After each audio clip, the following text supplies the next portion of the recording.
Meet Glen Jacobs, one of the pioneers of mountain biking, not only here in Australia, but the world. When you're riding a bike, we found out that all our worries and all the thoughts of your day and your life and everything disappeared. You're actually looking at this dirt strip ahead of you.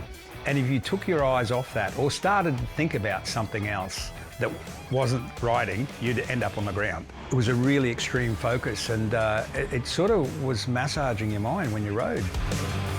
Glen never imagined that his two wheels would take him all around the world. But after a career worthy of the International Mountain Bike Hall of Fame, Glen is back in his hometown of Cairns, helping to shape the path for the next generation of rider.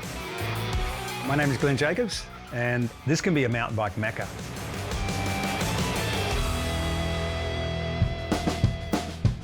Started mountain biking, not on mountain bikes, but bikes that went into the bush. Around 5 years old, in the west of Cairns, with my next door neighbour, Eddie Hayes. Him and I would go out and find these little wallaby tracks. It wasn't until probably early 90s, late 80s, that the mountain bike itself actually hit the ground running. That's when a big group of us started riding bikes, and we started heading up into the forests and looking around the trails. But I knew right there and then that the feeling you got when you're out on a trail riding in the forest, there was nothing like it. That's really when it really started. There was something clicked. Some old stuff here. This is GT's first aluminium mountain bike frame. I think got that in 1990. And that one's been all over the world, raced. Pretty cool to still own it. It was in the 90s that Glen's mountain biking legend was born, thanks to some crazy mates and a video camera. It was an amazing time. We're on these things, we didn't know that these mountain bikes were going to go anywhere. Are they a fad? And wherever we went, people wouldn't believe what we were doing. You know, we say, oh, we dropped off this cliff and we did this and we did that, and Rodney crashed down over this boulder and this and that. We thought, well, I might take a camera with me and show people what happens on a mountain bike, you know.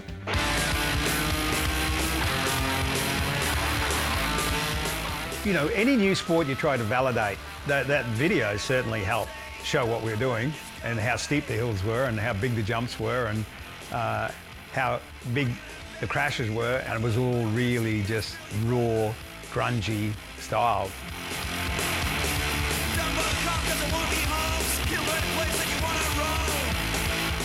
We used to do the posters for every race and go and stick it around at all the shops and everything. There was a thing back in the day, you had to be a hardcore rider, no nanas riding. So that was the old nana riding. It was around 1990 we fired up a mountain bike club here in Cairns. More and more people came along and bikes started evolving and they started changing, and we'd hold many, many races. So Australia's oldest downhill is in Kuranda. It's just up behind the house here. This is the first track we put in, the Kuranda downhill from top to bottom. It was one of the first mountain bike track maps we ever did.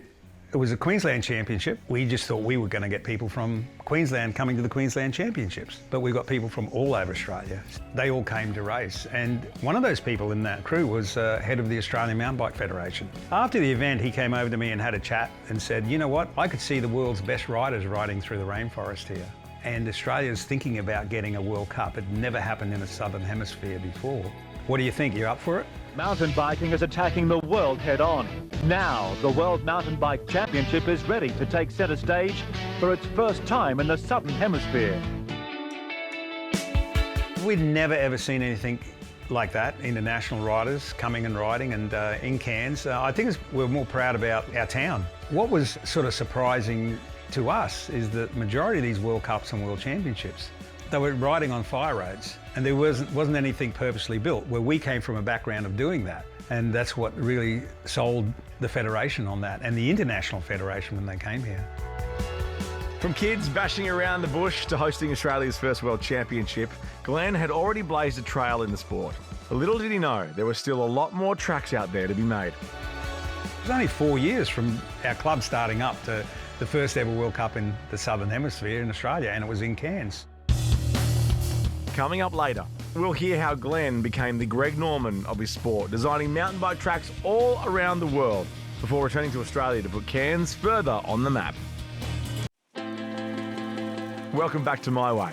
Earlier, we met Cairns local Glen Jacobs, who, in the world of mountain biking, is a global legend. After pioneering the World Championships for his hometown in the mid-90s, Glen turned his attentions to growing the sport around the world. So after the World Championships, the riders and the media and team managers said, why don't you employ this guy and why don't you offer him a contract to start designing tracks around the world? So they offered me a job. We started designing tracks in 20 countries, and I did that for nearly 10 years. Yeah, that's perfect. Yep. I wanted to duck in there and then head up. Start swinging around. Yeah, but keeping that arc to arc. Yeah, big time. All right, we'll head up there. Yeah, it'll be a switchback, yeah. It'll be a big curve-to-curve switchback, yeah. I'll put a triple tape in. Oh, yeah. 3 will be great, thanks. It's like an artist. So you've got this thing in your head. The progressive, challenging, creative riders to pick up on something, go, oh yeah, I know what I have to do here.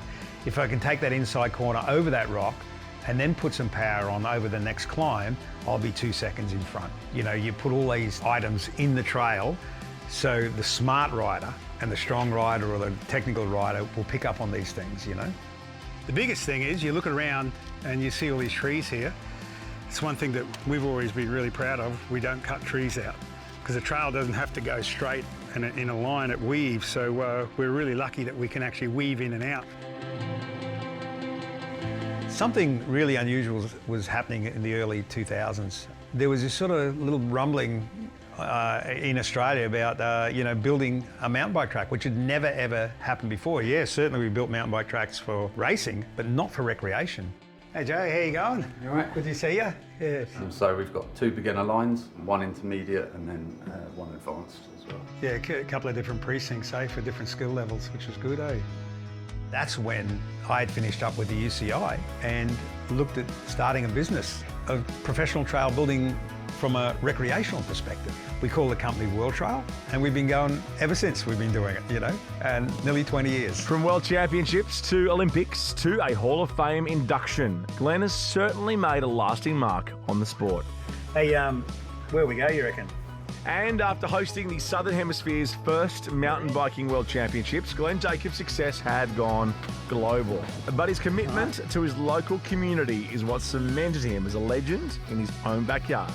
Everyone's got a story about how he's helped or changed or done something for him in some way. He's been a huge mentor, and it's cool to sort of trace back to like one point in time to be like, well, that's why I'm here where I am today. It's just seeing the sport blow up, really, and that's a big part of why, is those pioneers like Glen. And he's not showing any signs of slowing down, with his hometown Cairns hosting mountain biking's most high-profile event in 2024, Crankworx. Crankworx is a spectacular side of it. It's a spectacle. It's like, F1, I suppose. Crankworx is like F1. You drive a car every day, you do stuff, but Formula One car is different, so that's where Crankworx is with mountain biking. That's the pinnacle. That's, only X amount of people can achieve that.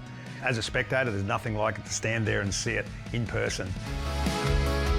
The greatest thing is having that Crankworx track out there, young kids getting into it. There was probably 3 kids riding that type of stuff. Now there's 40 to 50, and they're just passionate and they're training and they're riding, and you go, one of those kids is going to stand on a podium in a few years' time, and it's all because of that,